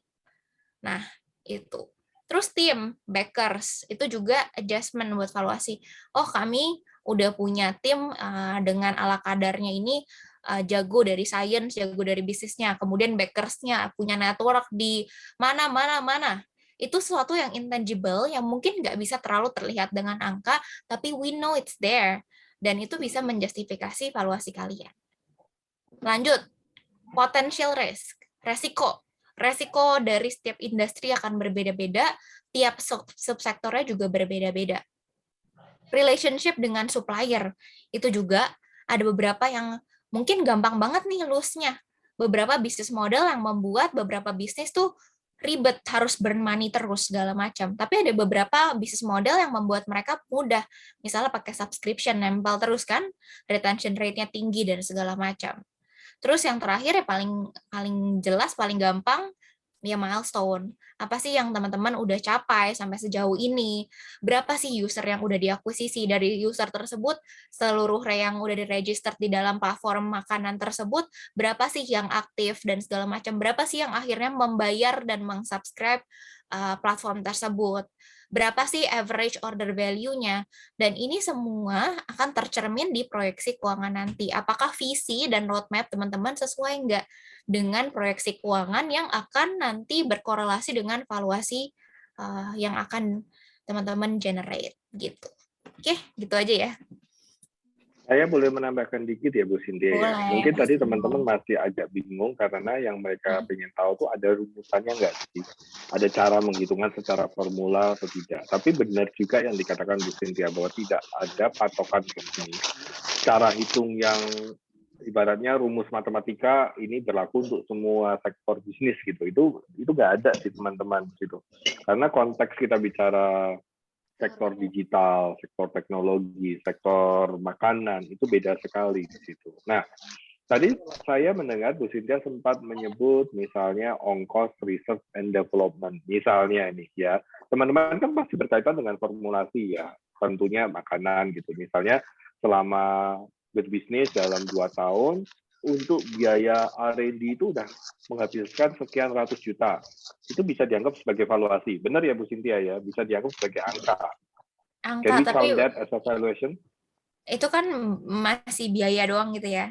Ya, itu masih biaya Biayanya. doang. Benar-benar. Maksudnya itu kan salah satu. Saya yang ingin menunjukkan Oh, bahwa banyak banget yang bisa kita add bisa. sebagai hitungan valuasi dan salah satunya misalnya dari biaya R&D tadi ya. R&D gitu. Future Biar gampang, R&D. biar konteksnya melekat pada bisnisnya teman-teman di situ. Nah, misalnya teman-teman udah menghabiskan uang 200 juta dalam 2 tahun terakhir ini untuk mempunyai produk yang sekarang dijual di situ. Ya. Dari sisi R&D. Kemudian dari sisi infrastruktur misalnya. Misalnya kebetulan teman-teman punya rumah sendiri atau tanah sendiri, ada bangunannya, ada kos yang dibangun untuk restoran tersebut, ada alat-alat yang dikeluarkan pada saat itu bisa dihitung. Berapa capital expenses yang dikeluarkan pada saat itu. Ngomong kosong deh, angkanya 2M misalnya. 2M tambah tadi R&D-nya 200 juta. Oh, udah ketemu 2,2 gitu ya. Ada lagi nggak yang bisa dihitung sebagai valuasi? Ada dong. Tadi dibilang adalah sales-nya berapa di situ. Nah, sales bisa dihitung berapa kali dalam berapa tahun ke depan. Misalnya, gampang nih, saya selalu menggunakan rumus omset tahunan ini berapa, Bapak Ibu? Omset tahunan saya, Pak, 1 tahun 1M. Coba, karena ini makanan, ini bukan digital, dikali 3 deh. Jangan faktor pengalinya, jangan 10, jangan kali 15. Kali 3 aja misalnya. Berarti hitung 3M dari sisi sales. 3M tambah 2M tambah 200 juta, 5,2M. Sesimpel itu ngitung valuasinya. Belum, foldernya boleh dihitung nggak? Oh, foldernya ternyata punya latar belakang teknologi pangan. Tim saya ternyata punya pemegang sahamnya ada yang profesor misalnya karena punya formulasi teknologi tertentu gitu ya. Oh dihargai misalnya, oh ini aset nih dihargai 1M jadi 6,2M misalnya seperti itu. Nah, udah nih ketemu nih angkanya 6,2M atau paling gampang 6M deh biar supaya kita ngitungnya gampang. Oke? Biar gampang. Ternyata saya butuhnya dananya itu, Pak, saya butuh investmentnya 1M dulu, Pak, gitu. Misalnya untuk tahap pertama. Tahap pertama ya kan tadi diceritakan kita bisa minta sampai beberapa tahap tergantung roadmap-nya ya, tergantung visinya mau berapa tahun. Gitu. Ya udah, sesimpel 1M dibagi 6M itu berapa persen? 1M itu berapa persen dari 6M? Itu sebenarnya yang bisa kita offer kepada si calon investor. Bisa sesederhana itu Bu Cynthia, apakah saya bisa memberikan banget. jawaban Kurang lebih kayak gitu sih, bener ya contoh-contohnya. Boleh diikutin nih. Boleh nih abis ini tutor ya sama Pak Budi. Oh enggak, karena saya ingin Dicucer ya mengasih tahu teman-teman bahwa guys. bukan, karena besok dan beberapa sesi ke depannya ada memang sesi khusus untuk menghitung valuasi teman-teman. Oh Jadi iya. besok itu jam siang sama kalau nggak salah dibawakan oleh Pak Agung Nugroho bagaimana cara menghitung valuasinya. Di situ ada. Jadi pertanyaan yang berhubungan dengan valuasi pada sore hari ini saya tunda dulu supaya besok pada nonton pada belajar pada Ini sesi cuma yang sesi lain evaluasi lagi ya. di situ. Yes. Cuman tadi kita sampaikan itu versi sederhana kita di Betul. situ ya. Karena ada banyak banget cara menghitung valuasi gitu. Oke, pertanyaan dari Fauria Sambalauk dari Lean Lab yang masih berhubungan dengan valuasi bisa dijawab besok ya. Kemudian dari Ibu Ria Adriana Street Susi. Nah, selama ini adakah common mistake yang dilakukan oleh startup yang menyebabkan investasi tidak didapatkan? Bu Cynthia, ada nggak yang gagal investasi karena kesalahannya startup sendiri? Common mistakes paling besar.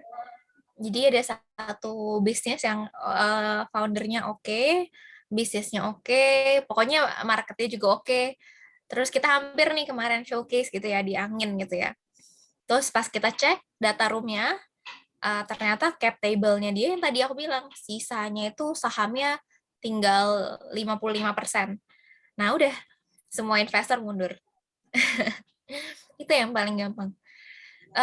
Soalnya kan yang tadi balik lagi ya, kalau di Angin kan banyak kan equity investor, jadi mereka udah mikirin lah ini baru tahap awal aja udah 55%, nanti tahap-tahap selanjutnya berapa segala macam, itu paling banyak gitu ya. Jadi nggak cuman karena yang berhubungan sama komersial, tapi yang berhubungan sama investment thingy yang seperti itu, yang tadi cap table ya. Nanti teman-teman mungkin dapat materinya juga dari Food Startup Indonesia nih, mungkin berhubungan sama cap table. Jadi persentase sahamnya, kepemilikannya siapa aja, itu tinggal sedikit. Itu jadi common mistake juga. Terus apalagi ya, kedua mungkin adalah tidak memiliki planning atau planning fundraising yang jelas. Karena kan balik lagi di sini tuh semuanya kita berhubungan sama timing sih. Jadi kalau misalnya teman-teman butuh uang tapi nggak tahu butuh kapan, butuh uang tapi nggak tahu deal yang dikasih ke kami apa, percuma. Gimana negosiasinya, gimana ketemu jalan keluarnya, segala macam. Itu juga jadi red flags. Apalagi ya, common mistakes. Common mistakes-nya itu dua, sisanya sih yang berhubungan sama bisnisnya itu sendiri ya. Tapi kalau bisnisnya itu sendiri udah pasti beragam banget lah. Entah bisnis modelnya lah ngaco, entah dia salah mempersepsikan, mempositioning dari bisnisnya sendiri, segala macam. Tapi yang menurut kita di luar dari hal-hal tersebut yang teman-teman harus perhatikan dan penting ya tadi itu sih, yang dua itu. Strategi fundraising dan juga cap table itu harus dijaga, terutama kalau teman-teman udah play-nya maunya ekuitas saham. Thank you, Bu Cynthia. Semoga bisa dipahami oleh teman-teman yang lain. Pertanyaan yang untuk biasanya first round normalnya berapa persen range untuk kita tawarkan sebagai equity, tadi sudah sempat kita jawab secara sekilas ya. Kita langsung masuk ke Ibu Putri Purwanti. Berapa lama sih rata-rata proses investment dari mulai pitching hingga selesai proses agreement?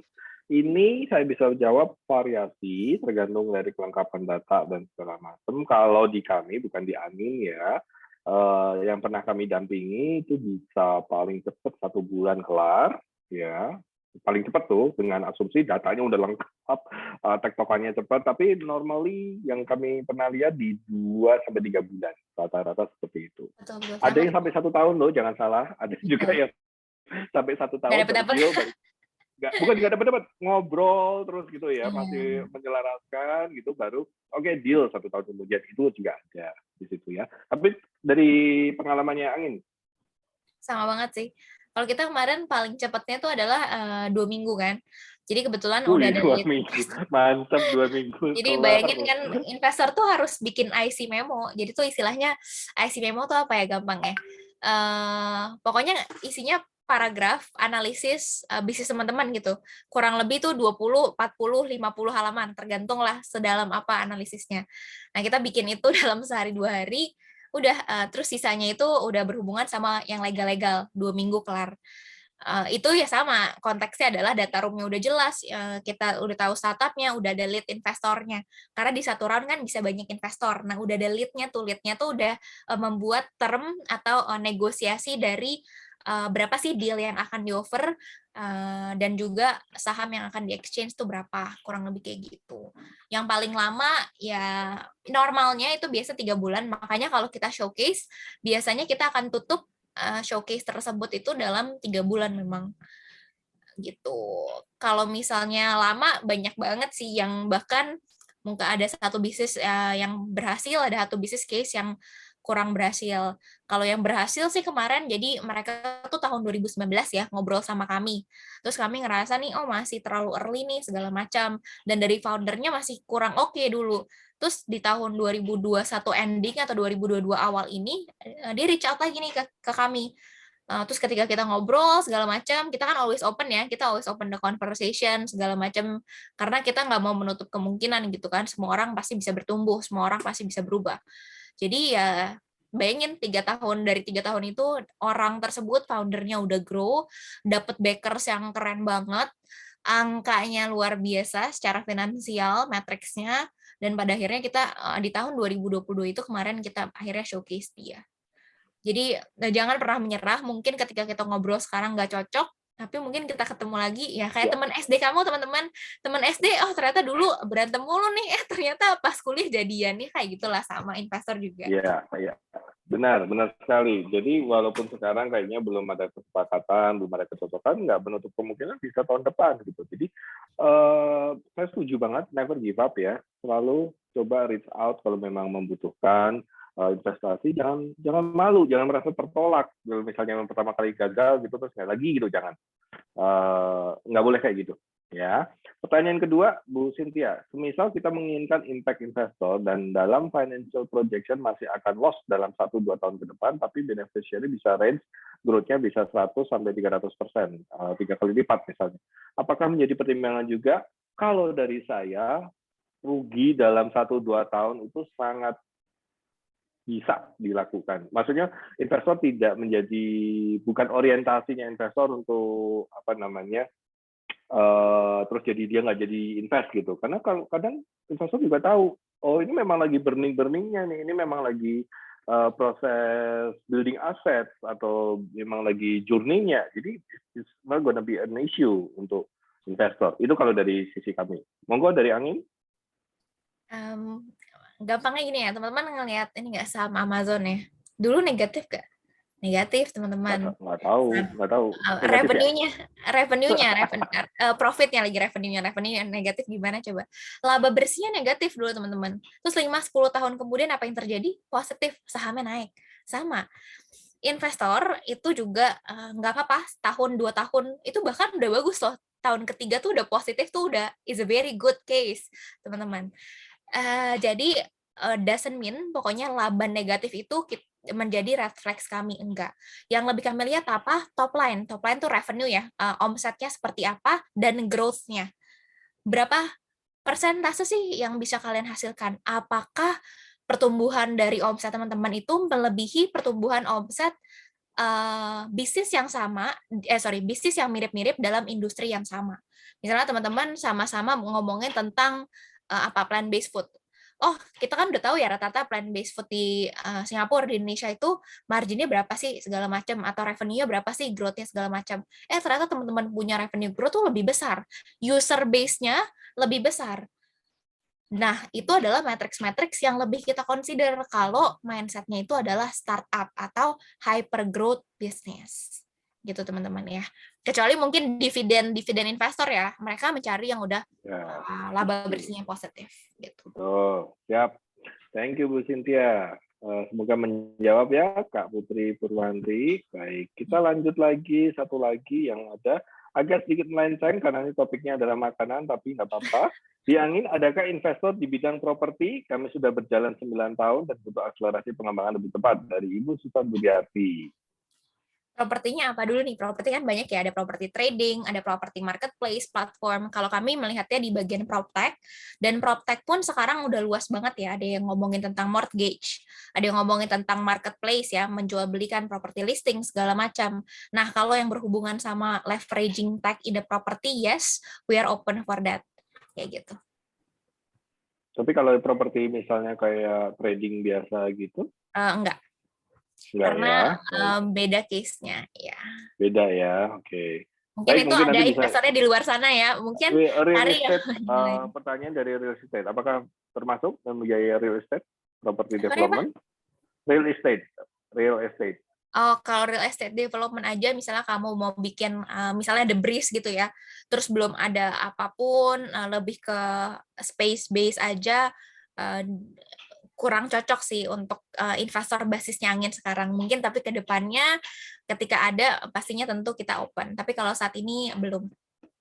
Baik, thank you jawabannya Bu Cynthia. Baik teman-teman, woi sudah ada yang raise hands. Semangat banget nih. Satu-satu ya. Suruh buka cam, Pak. Iya, boleh dibuka cam Bu Lia dan Mas Brion. Bu Lia dulu deh di sini. Bu Lia dulu, silakan on cam kalau bisa. Iya, Assalamualaikum warahmatullahi wabarakatuh. Waalaikumsalam warahmatullahi wabarakatuh. Waalaikumsalam Bu Lia. Ya, Mbak Cynthia, Ya, Bu. saya mau bertanya nih Mbak. Iya, Bu. Jadi gini ya, produk saya itu kan olahan jamur tiram. Terus ada produk yang basah sama yang kering. Keunggulan produk dari kami, bahan-bahan bakunya itu organik, terus gluten free, egg free gitu. Dan pernah ada yang mau invest, tapi saya masih belum paham gitu loh, belum paham betul invest itu seperti apa dan saya harus gimana gitu Mbak. Apa ya katakanlah orang seperti saya gitu ya. Ini soalnya saya ini banget apa dari awal ada startup saya pernah mendaftar, cuma kalau nggak salah masuk 100 besar, mau yang ke Bali itu saya nggak masuk. Nah di sini saya selalu ngikutin gitu. Nah ini ininya tuh bahasanya sekarang menarik banget. Pas dilalahnya saya pun belum ngasih keputusan karena saya belum paham betul gitu loh. Saya tuh harus memulai dari mana gitu loh Mbak. Ketika ada yang mau invest gitu. Itu yang saya tanyakan. Jadi saya harus memulai gimana gitu, dari mana dulu Mungkin menghadapi pertama aku tanya dulu ya, ini Baik, baik, paham pertanyaan Ibu Lia. Terima kasih. Bagaimana Bu Cynthia, langkah apa yang sesederhana mungkin yang Ibu Lia bisa siapkan untuk menanggapi tawaran investasi dari pihak lain di situ. Kira-kira lebih seperti itu ya Bu Lia ya. Baik, silakan Bu Cynthia. Yes, pasti tentunya udah ngobrol nih ya. Pertama, lebih karena ini kan investornya yang tertarik duluan nih sama istilahnya bisnisnya Ibu Lia ya, mereka yang datang berarti mereka punya ketertarikan nih. Nah, kemudian yang kita boleh menanyakan nih sama si investor tersebut. Kita coba gali lebih dalam, apa sih expertise yang dimiliki oleh investor tersebut. Nah, Ibu Lia boleh tanyakan nih, apa kemudian support yang bisa diberikan oleh investor yang datang tersebut kepada bisnis Ibu Lia. Nah, dari situ Ibu Lia coba pertimbangkan, oke, misalnya cocok nih dengan kebutuhan yang atau challenge yang Ibu Lia saat ini hadapi, misalnya dari sisi produksi. Sebelumnya belum scale, terus ternyata mereka punya pabrik yang bisa di-share bareng-bareng, segala macam. Berarti kan itu suatu hal yang positif banget nih, bisa ada scale di sana. Nah, berarti kan kalau dari situ Ibu Lia bisa tahu ya bahwa itu beneficial. Nah, berarti kan langkah selanjutnya adalah apa sih kemudian kalau mereka bisa ngasihnya apa, Ibu Lia itu bisa ngasihnya apa. Nah, sebisa mungkin nilainya tuh harus sama dong. Nah, jadi di situ akan bisa diskusi nih, oke, Bapak misalnya atau Ibu, saya itu sekarang challenge-nya seperti ini. Bapak bisa bantu kami di bagian mananya. Nah, baru dari situ kita coba nih estimasikan kira-kira nilai investor yang bisa investor berikan tersebut bisa kita hargai nilai berapa sih dalam bentuk misalnya kalau misalnya dia maunya ekuitas ya udah dalam bentuk berapa persen saham. Nah, kalau misalnya Ibu rasa Ibu masih kesulitan, bisa misalnya minta bantu mungkin dari Food Startup Indonesia untuk dikenalkan dengan legal consultant. Karena sekarang banyak banget nih kan startup UMKM yang memang membantu konsultan legal. Jadi nanti semua yang berhubungan sama paperwork, perjanjian, segala macam, itu bisa ngomongin bareng-bareng. Kayak gitu. Tapi yang paling pertama, langkah pertama paling penting adalah benefit-nya dulu. Take and give-nya ini apa? Kayak gitu sih. Mungkin Pak Boni Baik, mau nambahin. ya, saya menambahkan dikit dari Bu Cynthia, Bu Lia. Jadi yang mungkin harus Ibu lihat itu investor ini akan berperan besar dalam pertumbuhan Ibu enggak? Misalnya nih, Ibu melihat dari bisnis jamur, olahan jamur tadi, Ibu melihat dalam 5 tahun ini saya mau menjadi Misalnya nih merajai snack olahan jamur di lokasinya Ibu, di provinsi lokasinya Ibu dalam 5 tahun. Nah, dalam 5 tahun ini, Ibu melihat si investor ini akan berperan besar atau tidak. Jangan cuman karena dia mau nanam uang saja, tapi dia tidak bisa berkontribusi dalam perjalanannya Ibu menuju 5 tahun lagi. Lebih baik kalau kami sarankan jangan, depending dulu. Karena banyak kok investor yang masih mau kerja bareng sama Ibu, gitu, nggak cuman kasih uang saja, gitu ya, mau benar-benar kembangin, konekin ke network-nya, ke market-nya, ke strategic partnerships yang lain yang dia miliki di situ. Ditahan dulu, diolah dulu, ditanya detail ekspektasi dia terhadap usaha Ibu seperti apa, peran yang dia inginkan di dalam usaha Ibu itu apa gitu, apakah dia mau pasif, apakah dia mau aktif, sejauh apa dan segala macam. Tampung dulu, jangan memutuskan apapun, Bu ya, karena kalau ada yang namanya angel investor, ada juga yang namanya devil investor di sini, jadi hati-hati di situ. Oke, kita langsung lanjut saja terlebih ke Pak Brion. Apa kabar Pak? Selamat siang. Terima kasih Mas Boni. Ya, perkenalkan nama saya Brion Kasudarman, domisili di Kota Tanjung Pinang, Kepulauan Riau. Tempat saya ini sangat strategis di Simpang 5, Kota Piring, Kota Tanjung Pinang. Sudah berdiri ruko, kemudian di samping kirinya masih ada lahan kosong, dan di belakang juga saya sudah mencoba sebagai urban farming. Nah, namun yang menjadi persoalan, saya ini agak bingung. Ini saya di ruko-ruko saya itu sudah ada pengusaha-pengusaha yang nyewa ruko itu dalam bentuk misalnya kedai kopi, terus jualan jualan swalayan dan lain-lainnya, termasuk makanan ya kan, kuliner gitu di sebelah kirinya.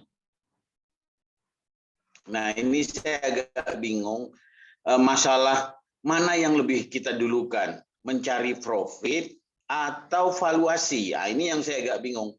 Karena ada beberapa contoh, saya lihat ada tukang ojek hijau, sekarang sudah gabung dengan toko hijau, terus menjadi suatu payment gateway hijau juga gitu. Nah, teman, dia pun saya lihat beritanya tidak profitable gitu, tapi valuasinya cukup tinggi gitu. Itu kira-kira gitu Pak, Mbak Cynthia, gambaran saya, dan kira-kira apa yang sebaiknya saya lakukan, apakah fokus ke mencari investor atau meningkatkan profitnya gitu. Itu aja, terima kasih.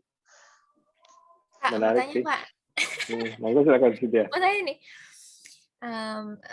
visi Bapak apa nih dari urban farming? 3 tahun deh dari sekarang. Pak, maaf masih di mute Pak. Pak Brion masih mute Pak Brion. Itu kan tadinya hanya lokasi biasa. Sekarang saya coba dengan urban farming, melakukan agroponik dan lain sebagainya. Memang belum mencapai istilahnya skala bisnis, tapi untuk skala dapur sudah cukup membantu gitu. Dan di samping kiri saya kan ada warung-warung kuliner, lele, pecel lele dan lain sebagainya. Itu sudah coba saya anukan, tapi belum profitable istilahnya. Nah, ini untuk scale up saya ini, saya tadinya berpikir juga apakah perlu investor, tapi apakah model startup seperti saya ini yang UMKM ini bisa seperti tadi yang tukang ojek hijau tadi itu, yang waduh sudah merger sudah apa, tapi belum dianggap profitable juga, tapi valuasinya cukup baik kan. Ya, gitu aja Mbak Cynthia, mohon pencerahannya. Kalau misalnya aku lihat ya dari yang Bapak katakan gitu ya, kan memang tujuannya berarti mau scale up nih, mau akselerasi pertumbuhannya gitu ya, nggak mau nih begini-begini aja gitu ya. Kalau aku lihat sih memang kalau di posisi saat ini, yang Bapak butuhkan mungkin lebih ke arah untuk mencari dulu bentuk bisnis model yang tepat itu yang seperti apa sih gitu ya. Mungkin sekarang bisa dilihat-lihat dulu ya, mungkin dari lewat partner nih, lewat partner A, partner B, oh bisnis modelnya yang cocok kayak gini, Terus bagus nggak nih, sukses nggak nih bisnis modelnya? Kalau sukses ya lanjut, nggak sukses ya ya udah. Nah berarti kan terus nih reiterasi bisnis modelnya, cari baru, cari partner baru dan segala macam. Nah semakin banyak partnernya, semakin banyak suppliernya, semakin udah ketemu bisnis model yang jelas. Nah di titik itulah nih nanti Pak Brion itu bisa mulai untuk bikin pitch deck. Jadi mulai aktif nih baru mencari investor. Tapi Pak Brion harus jelasin apa sih perbedaannya bisnis Pak Brion dengan urban farming yang ada. Kenapa posisi lokasi yang sekarang Pak Brion udah build itu merupakan posisi yang strategis, bukan di posisi yang lain gitu. Dan langkah apa ke depannya yang Pak Brion bisa lakukan untuk bisa menumbuhkan bisnis tersebut. Mungkin pertumbuhan itu belum sepenuhnya terjadi sekarang, tapi at least Pak Brion udah punya rencana bagaimana untuk mencapai growth yang lebih besar itu. Nah, ketika di titik itulah Pak Brion udah bisa mencari valuasi tadi ya. Jadi pitch deck dulu, nggak salah, bisnis model dulu, cari banyak partner, cari segala macam, di titik itu bikin pitch deck, baru kita bisa cari valuasi, cari investor. Gitu sih. Mungkin Pak Baik, Boni secara nih ada prinsip, jawaban ya, lain.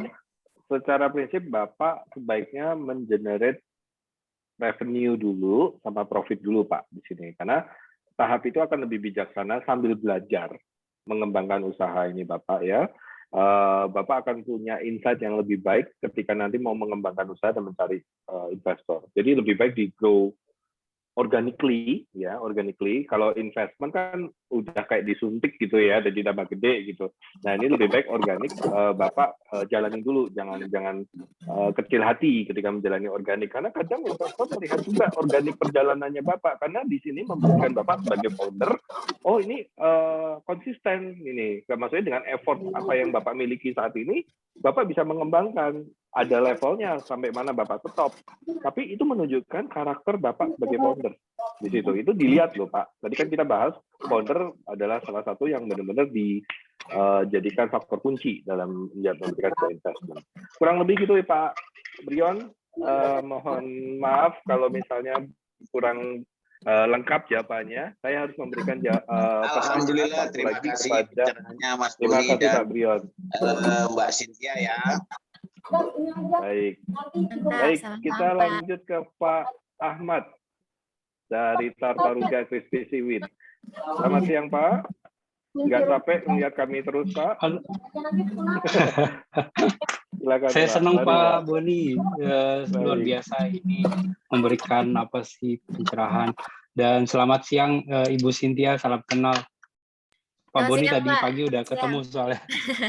Baik, saya sedikit cerita aja bisnis yang sedang kami jalani atau saya jalani adalah makanan atau makanan ringan, snack rumput laut, crispy seaweed.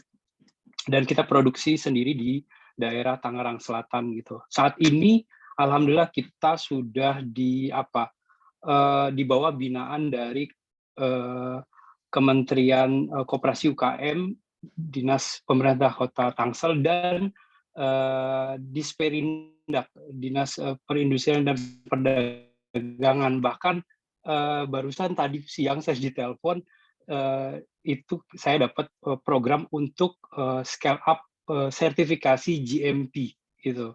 Nah, saat ini kita sedang proses masuk ke retail modern, Ibu Cynthia, di Indomaret, tapi khusus untuk di daerah Tangerang Selatan aja gitu loh. Karena bendera yang kita pakai adalah Hero, bendera Indomaret, Alfamaret. Indomaret tepatnya. Oh, Indomaret. Okay. Karena kita pakai bendera UMKM, jadi hanya di daerah Tangsel aja. Di luar itu belum bisa masuk lah gitu ya kan.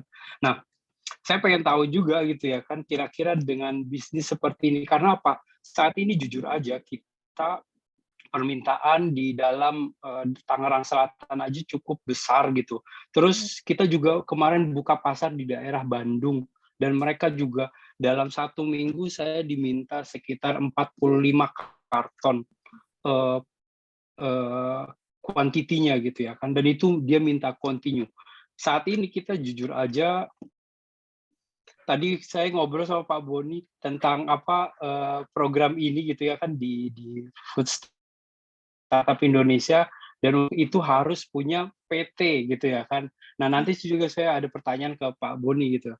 Jujur aja kita butuh support, artinya nggak tahu dari segi Ibu Cynthia di investor, melihat kami sebagai UMKM yang begitu pasar ini begitu besar gitu, dan mereka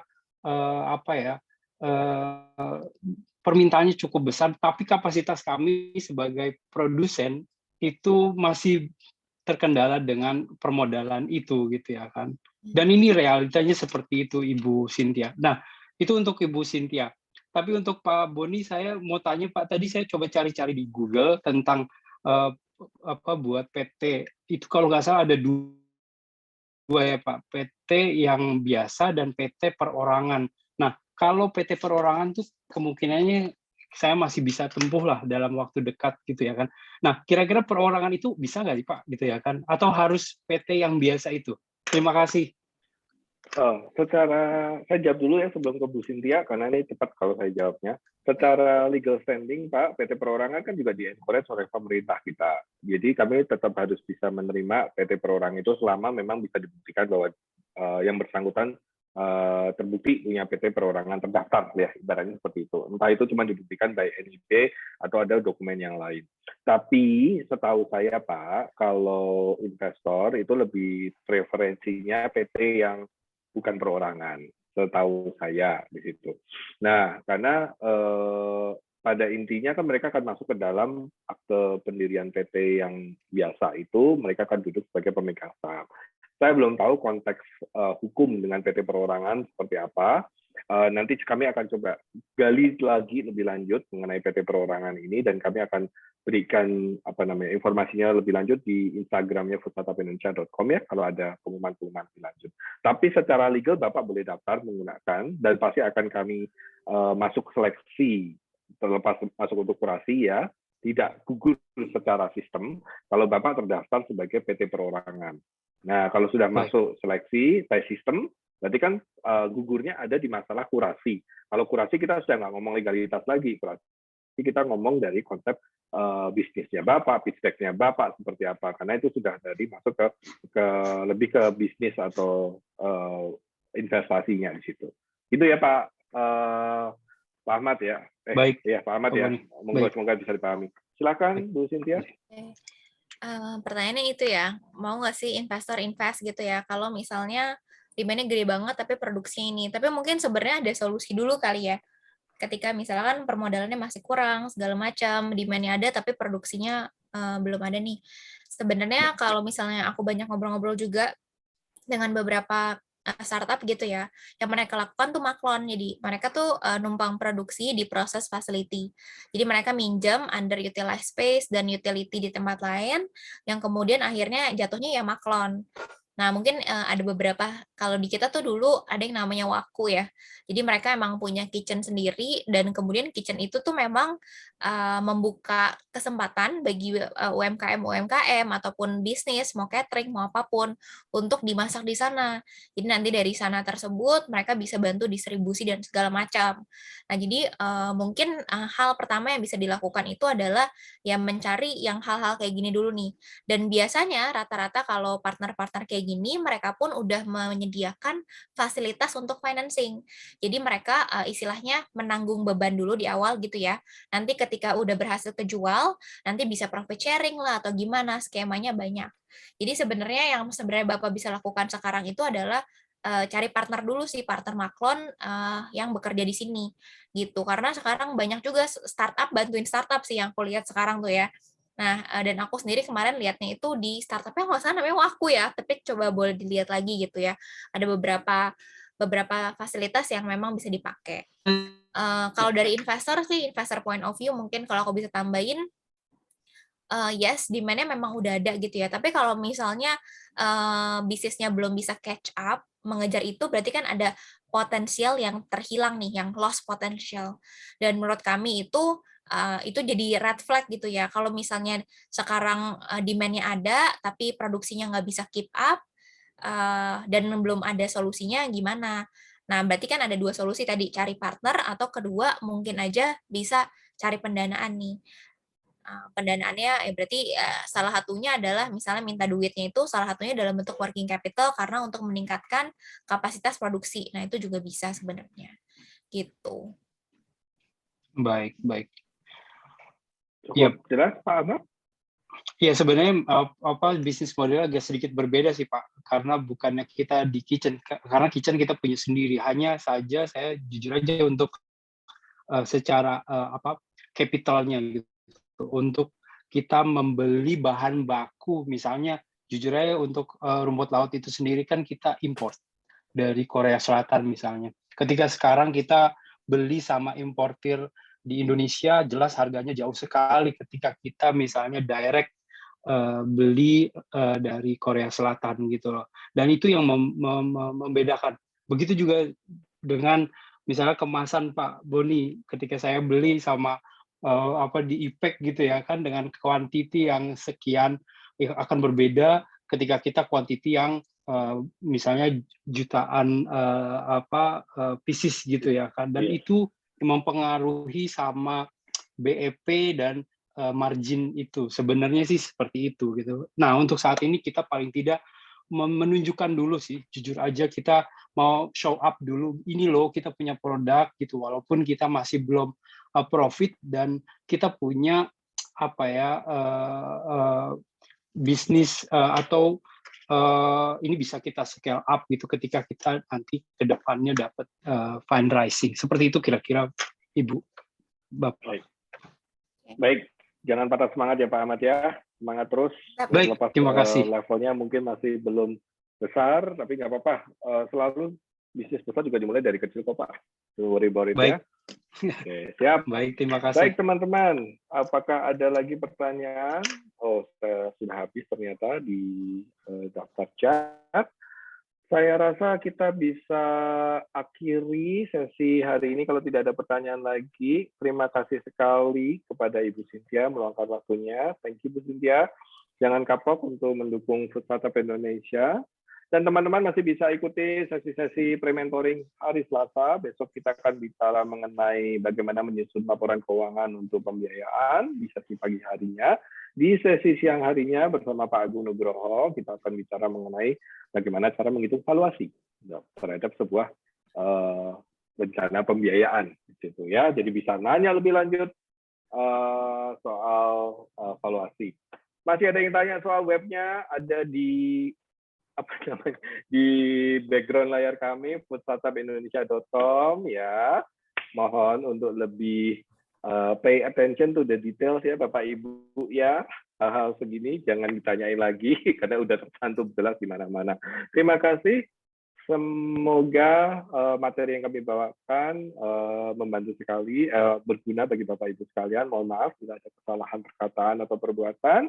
Sampai bertemu esok hari, sampai pada pertemuan berikutnya. Stay safe selalu. Salam Startup Indonesia. Selamat sore Bapak Ibu.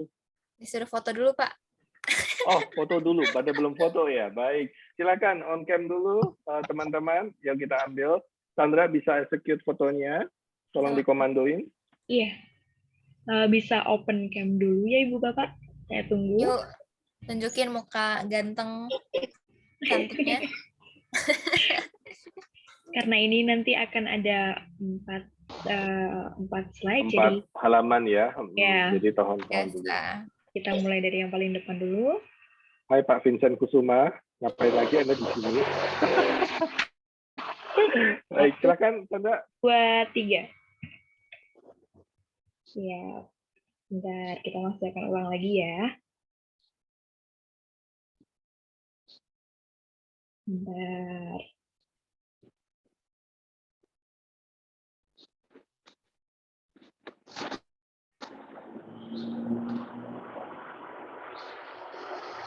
Masih ada yang belum open cam, kita tunggu dulu, mari Ibu Bapak. Nggak apa-apa, langsung aja, San. Oke.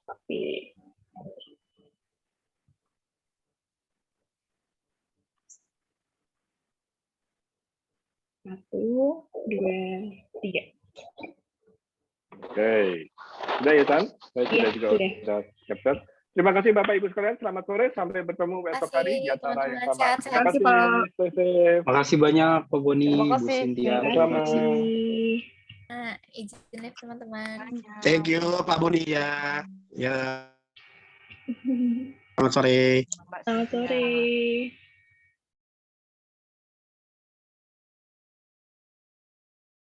sore.